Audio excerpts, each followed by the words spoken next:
In today's video, I am going to teach you how to end meeting in Google Meet. To begin, look at the Google Meet screen that is currently active. Make sure you are actually inside the meeting view, not just looking at a separate browser tab. Then direct your attention to the bottom area of the active window. Next, click the red Leave Call button at the bottom of the active window. The red color helps it stand out, since leaving the call is an important action. When you select it, you should see a small menu pop up.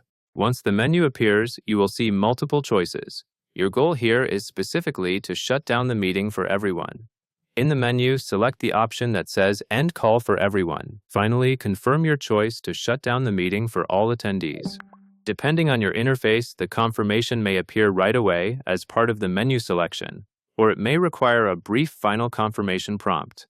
Either way, you should make sure you are proceeding with the action that ends the call for everyone. It is worth waiting for the meeting to fully close so you know it is complete. Once everything is confirmed, you can close the tab or return to your normal workflow. That covers everything you need to know.